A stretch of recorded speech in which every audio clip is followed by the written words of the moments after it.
Ini bukan sekedar berita. Ini sebuah momen yang bisa mengubah sejarah Timur Tengah selamanya. Tetap di sini, karena apa yang akan kamu dengar bisa menentukan bagaimana kamu melihat dunia mulai hari ini. Sebelum kita mulai, pastikan kamu sudah subscribe, like, dan bagikan video ini, agar channel ini terus berkembang dan kamu tidak kehilangan info terpercaya serta menarik lainnya. Hari ini, kita menyampaikan perkembangan paling serius dari arena geopolitik dunia. Sebuah berita yang telah mengguncang peta kekuatan di Timur Tengah dan memicu gelombang spekulasi di seluruh penjuru dunia. Pada tanggal 28 Februari 2026, terjadi serangkaian serangan militer besar yang dilancarkan oleh pasukan Amerika Serikat dan Israel terhadap beberapa lokasi di Iran. Serangan ini termasuk target-target yang sangat strategis, dan menurut laporan resmi dari beberapa media internasional dan lembaga berita global, pemimpin tertinggi Iran, Ayatollah Ali Khamenei, dikabarkan telah tewas dalam serangan tersebut. Kabar ini datang dari konfirmasi langsung dari media pemerintah Iran yang menyatakan bahwa Khamenei telah meninggal dunia dan negara memasuki masa 40 hari berkabung nasional. Kementerian Iran sendiri menyebut beliau telah wafat sambil menjalankan tugasnya ketika serangan terjadi. Media internasional utama seperti Al Jazeera, Associated Press, AFP, dan kantor berita independen lainnya juga telah mengonfirmasi peristiwa ini sebagai salah satu perkembangan paling signifikan sejak awal konflik. Biografi Ayatollah Ali Khamenei, 1939-2026.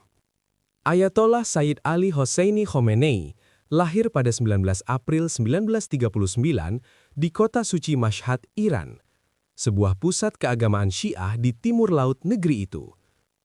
Ia tumbuh dalam keluarga klerik yang religius namun sederhana, dan dari usia muda telah dipengaruhi oleh ajaran Islam serta kritik terhadap rezim monarki yang didukung Barat. Sebagai remaja, Khomeini belajar ilmu agama di kota suci Qom, tempat ia menjadi murid dari banyak ulama terkemuka, termasuk Ayatollah Ruhollah Khomeini. Disinilah ia mulai terlibat dalam gerakan anti-monarki terhadap pemerintahan Shah Muhammad Reza Pahlavi, sebuah keterlibatan yang membuatnya dipenjara beberapa kali oleh aparat keamanan rezim ketika revolusi Iran mulai bangkit di awal 1960-an. Setelah revolusi Iran berhasil menggulingkan Shah pada 1979, Khomeini menjadi bagian penting dalam struktur kekuasaan baru.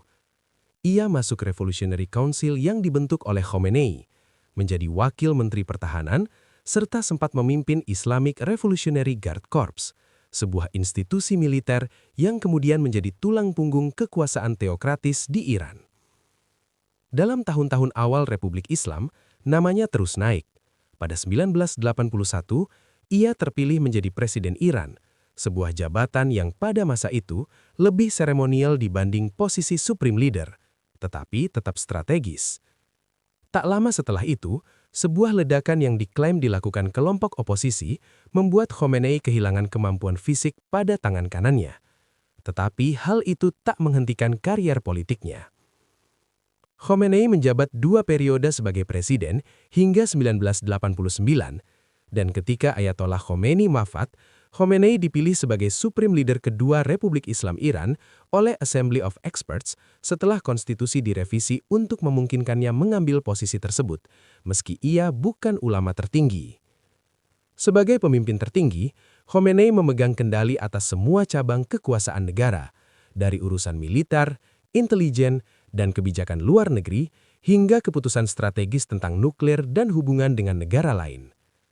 Posisi ini memberinya otoritas lebih besar dibandingkan presiden atau parlemen manapun. Kepemimpinannya ditandai oleh sejumlah keputusan besar. Penguatan peran Islamic Revolutionary Guard Corps sebagai kekuatan dominan dalam politik dan militer Iran. Penolakan keras terhadap tekanan Barat, terutama dari Amerika Serikat dan Israel, serta framing konflik sebagai pertarungan ideologis yang tak bisa ditawar. Pengembangan dan kontroversi soal program nuklir Iran, yang menjadi pusat gesekan geopolitik dan alasan utama sanksi internasional bertahun-tahun. Respon brutal terhadap protes domestik, mulai dari gerakan pro-reformasi 1999, aksi besar tahun 2009, Green Movement, hingga protes besar 2022 setelah kematian Mahsa Amini di tahanan polisi moral. Sepanjang masa 37 tahun sebagai Supreme Leader, ia membentuk blok kekuatan yang dikenal sebagai Axis of Resistance, aliansi informal yang mencakup kelompok seperti Hizbollah di Lebanon, milisi pro-Tehran di Irak dan Suriah, dan dukungan kepada gerakan Houthi di Yaman sebagai lawan aliansi Barat dan Israel. Di panggung global, Khomeini kerap dipandang sebagai simbol ketegangan berkelanjutan antara Iran dan negara-negara Barat. Hubungannya dengan Amerika Serikat sangat tegang, sementara dengan Israel, kekerasan sering meningkat menjadi konfrontasi langsung atau dukungan militan di negara tetangga.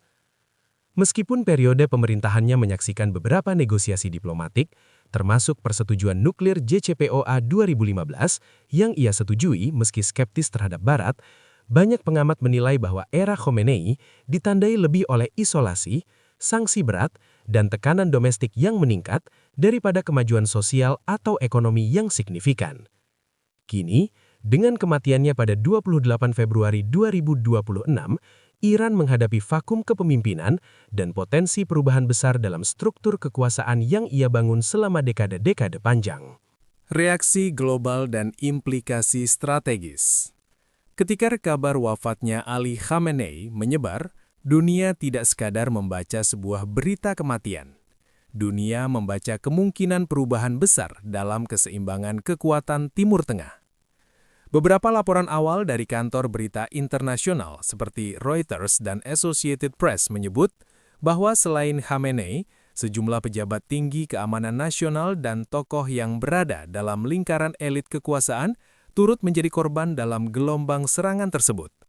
Situasi ini memperparah kekhawatiran tentang stabilitas struktur komando Iran. Pemusatan, kekosongan kekuasaan, siapa menggantikan? Sebagai pemimpin tertinggi sejak 1989, Khamenei bukan hanya simbol, ia adalah pusat gravitasi politik Iran. Menurut Konstitusi Republik Islam, jika pemimpin tertinggi wafat, maka Assembly of Experts harus menunjuk pengganti. Namun proses ini tidak sesederhana teori di atas kertas. Media seperti BBC News dan The Guardian menjelaskan bahwa struktur kekuasaan Iran sangat dipengaruhi oleh jaringan ulama senior, kepentingan politik internal, dan terutama peran dominan Islamic Revolutionary Guard Corps. IRGC bukan sekadar militer, mereka adalah kekuatan ekonomi, politik, dan keamanan terbesar di Iran. Dalam banyak analisis Bloomberg, IRGC berpotensi memainkan peran kunci dalam menentukan arah suksesi, bahkan lebih besar dari lembaga formal. Nama-nama seperti Presiden Iran saat ini dan tokoh ulama senior lainnya mulai disebut sebagai kandidat, tetapi belum ada konsensus jelas. Kekosongan ini membuka risiko perebutan pengaruh internal. Dan dalam sistem politik seperti Iran, ketidakpastian adalah bahan bakar instabilitas. Reaksi militer menjadi perhatian utama. Menurut laporan Al Jazeera dan Financial Times, Garda Revolusi Iran menyatakan bahwa respons akan datang pada waktu dan tempat yang dipilih Iran sendiri. Bahasa seperti ini dalam doktrin militer Iran biasanya menandakan strategi pembalasan tidak langsung melalui serangan cyber, operasi proksi di Lebanon, Syria, Irak, aktivasi kelompok milisi regional, dan tekanan terhadap jalur pelayaran teluk. Iran memiliki jaringan pengaruh regional yang luas. Banyak analis menyebutnya sebagai Axis of Resistance. Jika struktur komando merasa perlu menunjukkan kekuatan untuk menjaga legitimasi domestik, risiko eskalasi regional meningkat tajam. Reaksi dunia internasional.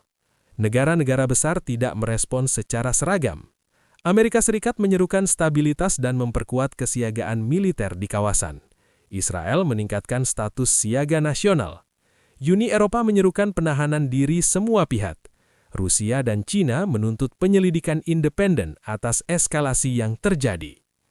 Menurut analisis The Washington Post, kekhawatiran terbesar Barat bukan hanya konflik militer, tetapi runtuhnya kendali atas program nuklir Iran jika struktur komando terguncang. Jika kepemimpinan transisi berlangsung kacau, risiko salah perhitungan meningkat drastis. Dua realitas yang bertentangan. Hal yang menarik dan mengundang banyak pertanyaan adalah perubahan narasi awal. Beberapa jam setelah laporan pertama muncul, media pemerintah Iran sempat menyatakan bahwa Khamenei dalam kondisi aman. Namun tak lama kemudian, konfirmasi resmi berubah menjadi pengumuman wafat dan deklarasi masa berkabung nasional 40 hari.